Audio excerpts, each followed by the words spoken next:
Thank you, ladies and gentlemen of the press. Good morning. It's a pleasure to have you here this morning to review some of the circumstances that we have been navigating over the past few months with the LACC regarding allegations that were submitted to it by Honorable Mathew G. Zarzar, supported by the Honorable Senior Senator of Sinoe County, Honorable Mubutu Nyepan. In October of 2013, the LACC began investigation in Sinoe of allegations that were levied against us in our service to the county, and those allegations prompted the LACC to conduct investigations of various persons in Sinoe. I had the opportunity of hosting two LACC investigation teams in Sinoe who had gone there to make inquiries about the allegations that are being levied. During those interactions in Sinoe, we provided sufficient dossier to the LACC investigators so that they will have an opportunity to siphon or to decipher between the right and the wrong based on the pieces of evidence that we have given to them. Then the LACC came to Monrovia and extended me and the development superintendent and the chairman of the PMC invitations to appear in Monrovia. I made 3 appearances at the LACC headquarters on Gully Street. During those appearances on Gully Street, I was asked to generate statements as is required of people who are accused, and those statements were produced. At the time of the exchanges between me and the LACC on Gully Street, as an extension of the Greenville conversations, there were some critical areas which the LACC considered to be the focuses of their investigation. They were concerned about the Pinetown Administrative Building. They were concerned about the Jailtown Clinic in Johnson District. Pinetown is also in Johnson District. They were concerned about the Kunwiao Clinic in Dubé District. They were concerned about the Diambo Administrative Building in Grey District. They were also concerned about the Vubadi School project in Joazon also. But then we told them that the list they had come with was inexhaustive. We told them there were many other areas that they didn't include on that list. So as to make the investigation balanced and exhaustive, we added the Graceville Farm Clinic, the annex of the Graceville Farm Clinic. We added the Belleville Creek radio station, and the LACC explained to us that they were gratified that we give now additional information on these projects. During the presentation at the LACC, we provided payment values. We provided records on how much payment had been made on each of the projects. We provided record on contractors. We provided details on those who were the power brokers pushing these contractors or who have brought them over to the county to implement the various projects. Regarding the Pinetown Administrative Building, we expended $27,000 United States dollars to a company called Echo Trading. Echo Trading was brought to us by Senator Mubutu Nyepan to execute the Pinetown project. We also expended $35,000 US dollars on the Jailtown Clinic to Echo Trading that was brought into the county by Senator Nyepan. We expended $25,000 on the Kunwyao Clinic, and that payment was made to LCRDP. And the LCRDP is a company organized, owned by the Home Office Coordinator of Senator Mubutu Nyepan in the presence of Mr. Stephen Saplo. $25,000 was paid to the LCRDP on the Diambo project. We also paid $25,000 on the Kunwyao project, like I stated. Now, preceding my superintendency, as the record will show, on the Vubadi project, the county had expended $42,000 United States dollars to a company called New Venture, owned and operated by Senator Nyepan. Then again, in the middle of this period, and all these projects that I've just navigated, they all have been abandoned. None of them has been completed by the companies that Senator Nyepan brought into the county. Then Mathew Zarzar became Deputy Minister of Education. And the EU provided $188,000 allocation to complete the school that Nyepan did not complete in Vubadi. Out of the $188,000, Mr. Zarzar admits that he received $113,000, but only 2 courses of foundation level of the school in Vubadi has been completed. He too abandoned the Vubadi school project. The Graceville Farm Clinic. The debt-based clinic in Graceville Farm was built for 4.5 years under my predecessor, under Graceville, and Senator Nyepan could not be completed. A 7-room debt-bricks house clinic. I had to complete it. After it was completed, Senator Nyepan put in the national budget $30,000 for an annex. And he made himself the implementer of the annex. No contractor was hired. On all these companies, there is nowhere in Sinoe County, in the Republic of Liberia, where Juojiru Milton Teahjay ever took any contract in Sinoe, received any payment in Sinoe for any project, associated with any company that was involved in the implementation of any project in Sinoe.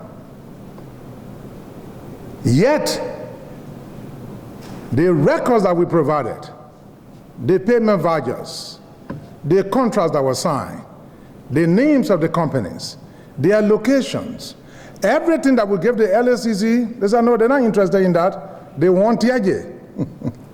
Once they get Teahjay, then their mission will be achieved.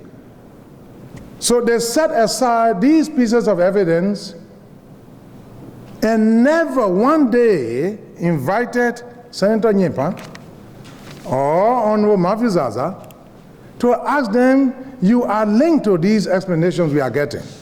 What is your role? As we speak, the LACC has not or is yet to invite Senator Nyepan or Mr. Zarzar, for their roles in the implementation of projects in the county.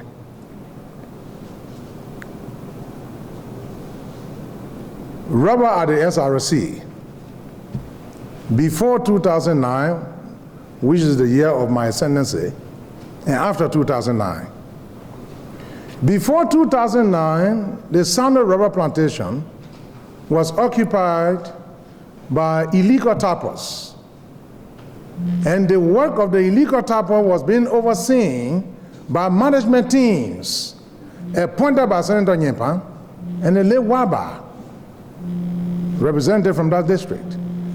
They have management teams that were coordinating with the illegal tappers at the SRC to do the tapping that was being done. The record that we were able to access when I went to Sinoe showed $421,840 United States dollars as having been generated during the incumbency of my predecessor and by those management teams that were appointed by Nyepan and the late Waba. Honorable Mathew Zarzar was aware of these sales of the rubber that had taken place in the SRC, but that never summoned his concern to file any allegations. Now, then I got into Sinoe in 2009. In 2009, when I was inducted into office, I was given a mandate by the President of Liberia, or 3 mandates by the President of Liberia. Welcome, Senator. First, I was instructed to clear the Sinoe rubber plantation of economic migrants. That was my first task. Second, I was asked to clear the Sapo National Park of individuals who were pillaging the park, damaging the ecosystem of the county in that park. And third, the President instructed that I should negotiate or reach out to the illegal miners in government camp to move them from the illegal mining status to those who can secure licenses. I achieved all 3. In 2010, we sought the support of the central government to have security forces come to Sinoe to clear the Sinoe rubber plantation. The Justice Ministry, in coordination with the county authority, sent the ERAU to the Sinoe rubber plantation, and we successfully evicted all of those who were using our 13-year-olds as children bearers, who were using our 12-year-old daughters as wives. I cleared the plantation. And when I cleared the plantation, instead of getting support from a senior senator, his reaction was, oh, the men didn't have to clear the plantation because all of the robbers in the plantation, they would come to Greenville. But then I was cutting his behind because that camp was where he was making his money from. If you talk about $421,000, $840, and somebody taking it from your mouth, you know that's an economic hit. So instead of saying, thank you, Mr. Superintendent, he said, no, you got no business clearing the plantation because the criminals you move from there, they will come to Greenville and they will bother our people. But that task had been achieved regarding the plantation or evacuation. In the process of clearing the plantation under my watch, we confiscated quantities of rubber from the illegal miners or the illegal tappers. The rubber that was confiscated was placed at the disposal of a citizens committee. And what I'm telling you was all reviewed to the LACC, both in writing and in statements. All-Mail was on the committee, All-Mail Civil Affairs in Sinoe was on the committee. Sinoe Concerned Citizens was on the committee, the women's group in Sinoe on the committee, the Sinoe youth on the committee chaired by the county inspector. At the end of the sale of the confiscated rubber, we realized a total of $17,500 from the confiscated rubber. Then individuals who had advanced money to all the tappers on the farm started coming to the offices of the superintendent. Mr. Superintendent, you clear the SRC, that's okay, but this is my receipt. I'll give this to Mr. Paul. I'll give it to Mr. Brown. And now you have evacuated the plantation. What am I going to do? I need to get my money back. And which I thought was fair. Even in our jurisprudence, if someone is obligated to another person and that person dies, the family inherits the debt. How much more about government evicting people from an area that they should not have been? So as leaders of the county, we made a decision. Say, look, if anybody can produce authentic receipt that they advanced money to all those we evicted, then let's refund those people. And the decision was made. So we proceeded. LACC had a rubber broker. Firestone had a rubber broker. League Group had a rubber broker. Individuals who went on their own, they brought their receipts in the conference room of the administrative building publicly. Those who presented their receipts were all refunded. By the time we got through with the refund, we had $7,500 left with the county. And if all of you, the journalists, the press people here, if you will recall, during my confirmation in 2009, the precise issue of SRC was raised. And I committed myself before the legislators that if I went to Sinoe and something came out of the rubber plantation, those in whose area the plantation is located will benefit. Therefore, out of the $7,500 that was left, we took $5,000 for the Wedja and the Nyepan communities to execute any project of their choice in development. The money was paid to the commissioner of the district, of Wedja County District, with some pastors she came with to sign for the money. That was also shared with the LACC. But the LACC contends that they don't care about the $421,000 that Nyepan garnered under his illegal tappers. They are concerned about the $17,500 which we expended legitimately. So, ladies and gentlemen, something has got to be wrong somewhere. You have the record, you have individuals who are living witnesses, the evidence is abundant, and you say, no, I don't have time for that. What I have time for is the one that you got. So we gave $5,000 to the two county districts, and the meaning was $2,500. But the ERU went to Sinoe not knowing the terrain. We had to hire the services of vigilante groups that will work along with the ERU. We had to feed the vigilante group.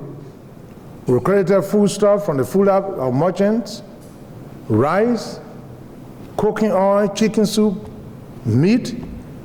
So we said, well, look, let's pay the people that we credited the money from, and whatever is left, give it to the fellows as their compensation for helping to clear the plantation. Because in the first place, the intent of the plantation was not to put money in Sinoe County coffers. It was to clear it to create jobs for companies that will cancel our people work. But again, the LACC said no, they were not interested in that. If they didn't see Milton Teahjay in their conclusion, then their investigation would be incomplete. So they left $421,840 and came after $17,500. But what I just explained to you is on record at the LACC.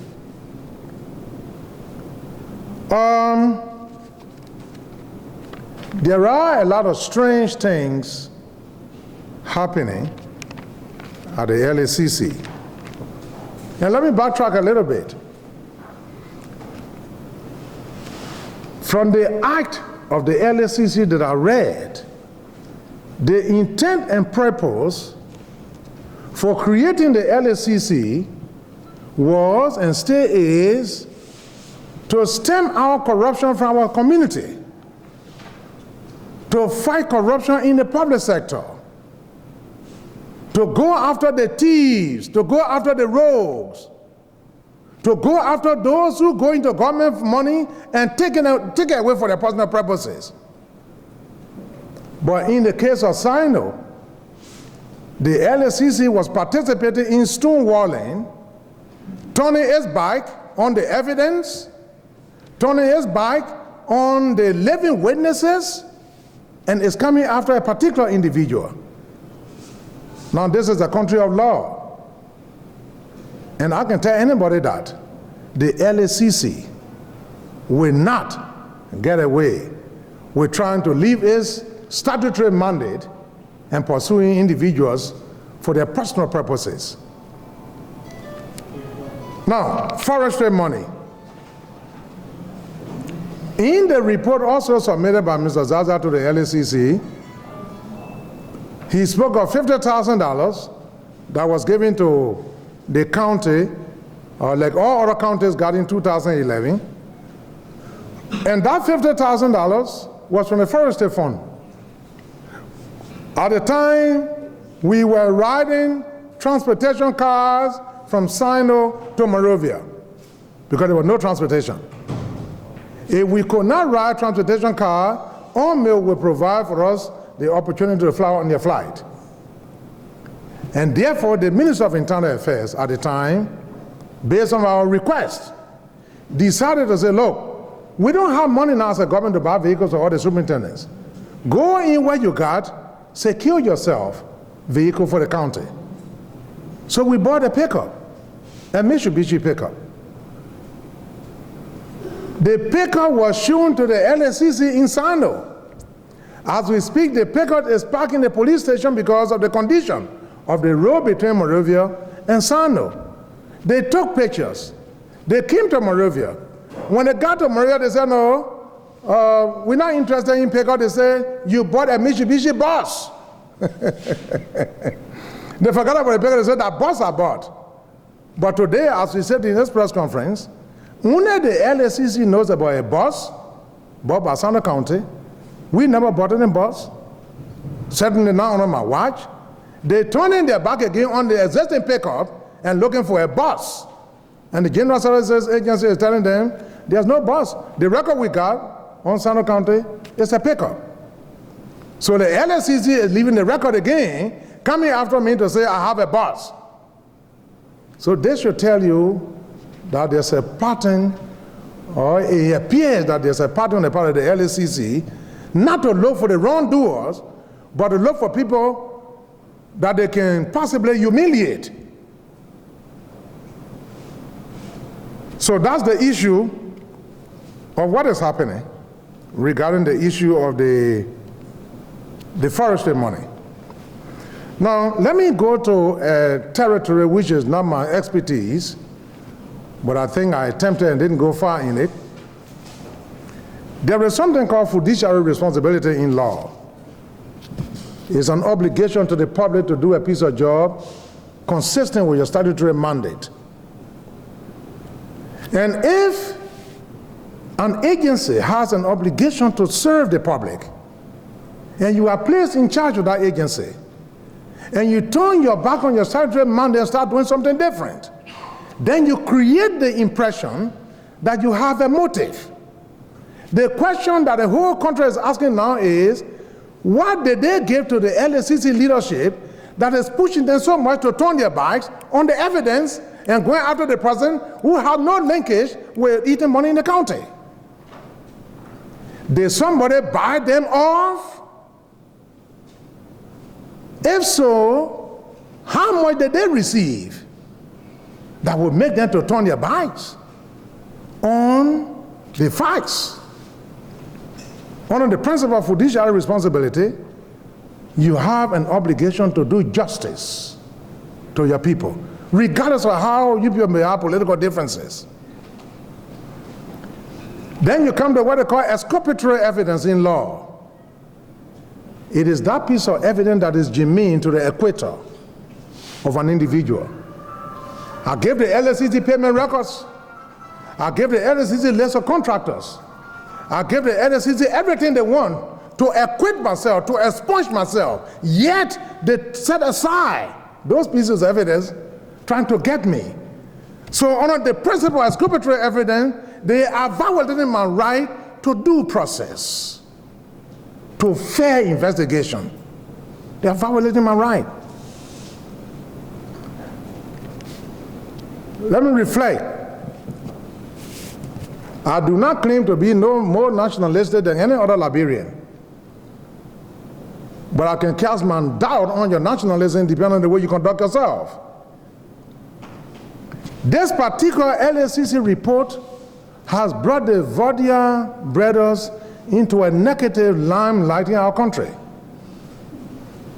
It wasn't too long ago, in 2009, when my brother and friend, my very good friend Jerome Vardia, was given an opportunity to serve our country by going to explore the root causes of our civil conflict. And Brother Vardia went from county to county, holding consultations, talking to traditional people, talking to professional people, talking to youth, women. And the composite conclusion of what he got from the whole country was, we want you to go out there to pursue restorative justice, not punitive justice. By the time Honorable Vardia came to Monrovia, he turned the whole thing around and indicted the democratically elected government of this country and came very close to toppling this regime. It took a few of us to stand up to the TRC report by forensically taking it apart. Now today you have James Vardia, another lawyer, gave you an assignment to clean corruption of our country, to go after the facts. When you talk about prima facie case, is that case that you can build based on evidence that cannot be refuted. Mr. Vardia is turning his back again on this country and serving his personal purposes. I'm convinced in my mind that the Vardia brothers now have become a curse to this country. They have turned themselves into a curse to this country because every time they have a national assignment, they turn it against the country and its people. Because when you are stonewalling, you are provoking civil crisis. Liberia will never go back to those days anymore. And I'm very convinced that these two brothers have brought curse onto the Vardia family in this republic. They are a disgrace to jurisprudence in our country. And as I was doing these notes, you know, most of us went to school in the United States, you have something called mental retardation. And mental retardation has stages. You have mild mental retardation, you have moderate mental retardation, you have severe mental retardation, then you have profound. It is not all the retardation stages that can put you in the street to strip yourself naked. But if somebody is mildly mentally retarded, you can see it in their behavior. And I believe that with this kind of behavior, Mr. Vardia is bordering mental retardation by looking at evidence, turning his back on it, and going after the innocent. But he's going after the wrong man. I am not a little baby in Liberian politics. Nobody can bully me around. When I conduct the affairs of an office, I do it with clarity and with records. The Zarzar factor. I dealt with the projects already in the past. The Mathew Zarzar factor. You know, I feel sorry for Sinoe County. And the reason I feel sorry for Sinoe County is because we elected, and by the way, for those of you who don't know, Zarzar is from my district. I'm from constituency number 3, which he represents. If we had known that we're electing a mess into the House of Representatives, we never would have elected Zarzar. Because what we have, the history, the track record Zarzar has set over the last 3 years is Teahjay, Teahjay, Teahjay, Teahjay. Zarzar has sponsored no bill since he got in the House. Zarzar has not spoken more than 3 or 4 times in 3 years in the plenary of the House of Representatives. Zarzar is a pretentious man, making people to believe that he's a smart man, but he's a very dull and primitive representative. And why do I say this? Why do I say this? In 1980, Mr. Zarzar and I shared workplace at the Ministry of Finance. He was there as Deputy Director of the BGA. I was there in some clerical position. In 1980, he was just getting his bachelor's degree. Then he succeeded in convincing the late President Doe, at the time head of state, to appoint Zarzar as Director of the BGA at the Ministry of Finance. But little did he know that political appointment will not cross you the bar in the BGA because it's a civil service job. Zarzar needed to go to a civil service agency to qualify himself before he would be placed on payroll. He and I scheduled to the civil service test on the same chemistry we went there. I went there to take the test for Assistant Administrative Officer. Zarzar went to take the test for Director of the BGA. 5 minutes into the test, Zarzar dropped his pen and ran out because he could not take a test to pass it with a bachelor's degree in accounting from the University of Liberia. He couldn't be a smart person. Zarzar couldn't be a smart person. Milton Teahjay will run from a test. He ran from the test and go and check the Executive Mansion presidential record, both at the Ministry of Finance and at the Civil Service Agency and at Executive Mansion. What did he do when he ran from the Civil Service test? He went back to Doe. And Doe wrote 2 critical letters, one to Gow Jones and one to Lennon Kessley, instructing them effective immediately to post us on payroll whether he passed the civil service test or not. That's how he was able to cross the bar to get on payroll as Director of the BGA. Now, this man couldn't be claiming to be a smart person in the House of Representatives. I feel sorry for myself that my district is not represented because his presence amounts to nothing. Amounts to nothing. Zarzar has to understand that the county that we also dearly love cannot be served in the manner, shape, and form that he's pursuing it. Now, let me come to what looks like my conclusion. Why is the LACC doing all of this? In a few days, we'll be going to elections. Nyepan and Verdia were schoolmates at the Louis Otto Graham School of Law. Nyepan now has access to some loose cash. Verdia is broke because the LACC doesn't have any standing budget. So partnership has to be formed where they can ride on somebody's reputation. And so you have Mr. Verdia producing a report recommending prosecution of one of the cleanest superintendents of our country. I'm one of the best PCs in the Superintendent Council of our country. And the record can show. Now I'll tell you this, I am not an angel. I may have made some procedural errors, but I love my county so much to the extent that I will never make Sinoe County the way Mr. Nyepan has been milking the county. But these are all pre-election maneuverings. But let me make this clear categorically. Neither the LACC nor the MI5 nor the CIA nor the KGB nor the Israeli Mossad will save Mr. Nyepan from a political clause in Sinoe, because I'm determined and I'm sure that I will beat him flat in the Senate race in Sinoe, whether he likes it or not, because these are not going to help him. He should go on the ground. After the Broad Street and the Carrot Street and the Gordon Street or Manila in Moravia, we will reach the people on the ground. Let him meet me in Diango. Let him meet me in Belabokli. Let him meet me in Greenville. Let him meet me in Kunwiao, in Gilletown, to see whether the people will give me a smile for the way he soaked them on their projects. Oh yes, let's go and see that. Now the way forward.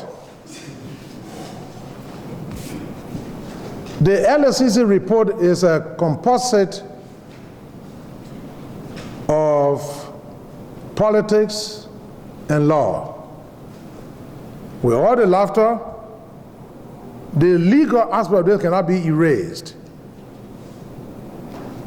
And thank God, I think I have one of the best lawyers in this country who are prepared to take on the LACC and Mr. Verdier. The way forward that I'm proposing, as of the date of this press conference, I am demanding the LACC to retract my name. I'm giving them 30 days to retract my name from the mess, from the rubbish that is sent to the Justice Ministry for prosecution. I'm giving them 30 days from here with a grace period of 15 days, making it 45 days. If my name is not retracted within 45 days, I will drag the nose of Mr. Verdier and his LACC in the legal mud of our country in courts of competent jurisdiction. This is a country of law. His lies will have to stand the scrutiny of the law. And he will find out that he will be standing alone. I will make him to stand in the court and kill flies on his feet, because you don't go playing on anybody's reputation. So, ladies and gentlemen, I want to thank you for coming here to listen to my side of this story. I condemn the LACC report. It does not even worth a piece of paper. But I have to do that because in our country, when you ignore lies being told about you, sooner than later the lies turn into truth. So I felt obligated to come and provide these clarifications on the LACC report. I want to thank you, and I will entertain questions for any of you that may have, so that you don't leave here saying, well, as soon as he made his presentation, he left. So, Dominic, you do the recognizing. Yeah, we want you to be orderly. Before I leave, a couple of constraints. The first one is you talk about the Green Day verification project, which costs almost $500,000. We understand the Ministry of Justice and Finance were not part of that contract. Then the other one the LACC raised is the issue of bidding. Most of the things you say here, I didn't hear about bidding. You're talking about bidding process? Yes. Okay. To select contractors for the projects we implemented. Can you tell us what are most of the projects? I see 25, 27,000, 50,000, and the rest. Thank you. Yeah, can you tell us about the bidding project? Then the next one is the $50,000 for the land rental fee. We still reflect. I spoke about that. On the $50,000 that took. That's the forestry money. Okay, so can you speak to the others? Okay, thank you, Sumo. Thank you very much. And you know, sometimes you get so angry with nonsense and then you skip other important things. But you're right. The bidding process in all of the counties, as prescribed by the PPCC, is contingent upon the sealing of a contract. The PPCC has what you call threshold. There is something called threshold. And that threshold in works is up to $249,000 United States dollars. $250,000 above, you have to get the Ministry of Justice, you have to get the Ministry of Finance involved. Now, when it is below that, in the case of the 25,000, 30,000, this and that, you are under obligation to do competitive bidding. We have other, and it's good that you raised it, Sumo. The PPCC, I mean the LACC, was giving newspapers in which we did publications, advertising those projects. The LACC was giving report of bid opening and all of that they had. They set everything aside. And said, no, all they want is Teahjay. They're not interested in other people. They want Teahjay. So the record is there. It's not personal record that is with me. The PMC has the record. The Development Superintendent Office has the record. The LACC has the record. It is they who decided that they won't deal with that record. So yes, we've been going through competitive bidding in the county. Now on the issue of the PPCC involvement on the electrification project of Sinoe. Justice. Yeah. The PPCC was involved. The PPCC was involved in that the first project, the PPCC was not involved. And we have made error. The first project, which is just for the planting of the poles and supplying through the conduits of the place, we have made error that we did not involve justice and finance. But when the project, and the reason we didn't involve them was we did not include the renovation of the powerhouse in Greenville. Then when Romeo Kuya was appointed, he said, look, as development superintendent, the powerhouse that we have, if we put new generators in it, they will spoil, there will be leakages. So the price then for the renovation of the powerhouse was added onto the original cost of the contract, and that upped the amount. When that happened, the then Minister of Internal Affairs, Blamon Nelson, said, this contract will not be approved until we get the PPCC involved. So the PPCC seconded Newville. Newville was, and I'm calling names, the PPCC seconded Mr. Newville, who was the consultant in the office of the Executive Director of the PPCC. I mean, the PPCC. And Mr. Newville worked along with Sinoe County, work along with the Minister of Internal Affairs, work along with Romeo Kuya from beginning to end until the process was concluded. So if we get the LACC, I mean the PPCC, they got their consultant involved, they reviewed the contract, they were involved in the language, and everything was complete. So how else, ladies and gentlemen, can the PPCC be involved? But keep in mind, the LACC bought a car in this town without going through the PPCC. And I'm sure you, the prepper, picked it up. Now, if you read down Gala Street, you can't reach the capital A to regular ride purchase. I, who am way in Sinoe, I'm the one you expect. The double standard. What you're not able to do just within 3 or 4 minutes of driving is what you're expecting to do in 13 hours of driving. Now, I'm not making an excuse, but I'm making an allowance that just as they made that mistake, right there from Gala Street and bought that car for that amount of money, without going to PPCC, we too all along made that mistake, but not going to finance. I was interested in electrifying Sinoe, and we achieved that. So I hope I responded to the bidding process. I responded to the PPCC involvement. Any other question, I'm prepared to take it. Yeah, I'm Mr. Tamle Board from the Milton newspaper. There are few projects that you highlighted, which your senior senator of the county did not complete. What was your response to that? Were you able to communicate that to the legislative caucus or to your boss, that is the Internal Affairs Minister? Thank you, Mr. Diaba. Yes, the Minister of Internal Affairs was informed about these projects. But we didn't stop there. Under the law, the county superintendent is under obligation. If anyone takes a project and does not complete the project, you send that person over to the county attorney. If you go to the office of the county attorney of Sinoe County, you will see that I, as county superintendent, have submitted a dossier of contracts of people who took money and ran away and never did the work. Because it is his job to prosecute those who took money and then do the work. But let me tell you the irony that happened in Sinoe County, which the LACC is trying to put itself into the mess in that county. What happened? The LCRDP, owned by Senator Nyepan, Home Office Coordinator Stephen Saplo.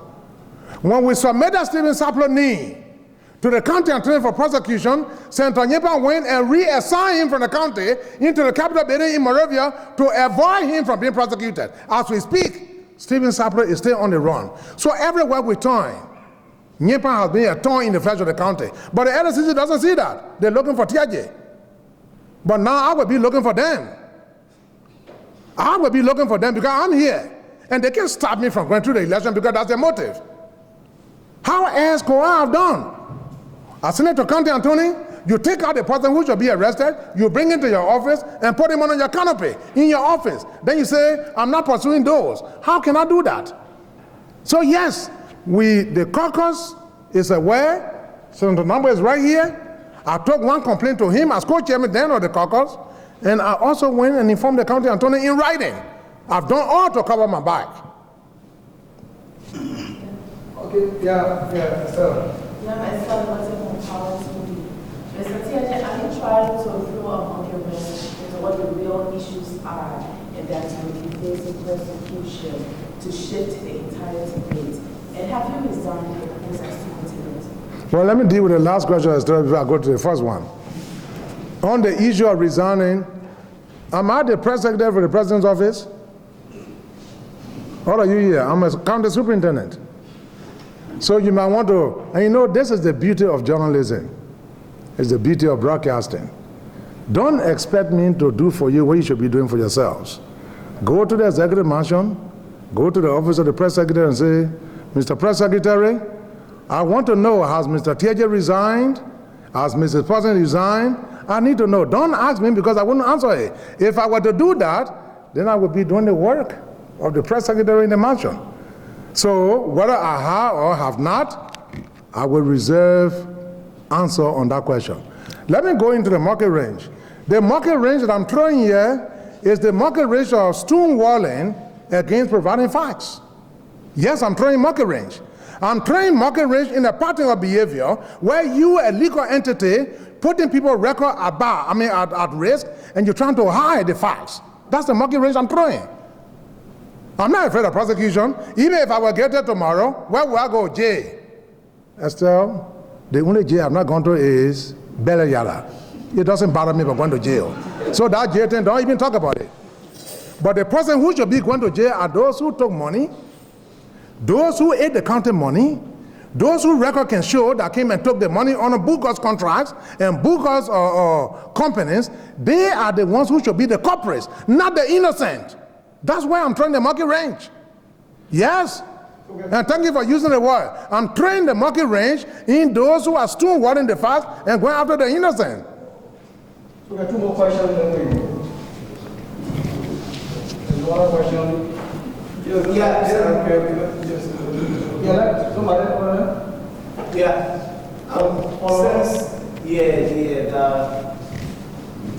My last question is, Mr. Teahjay, you see this report to harm your election?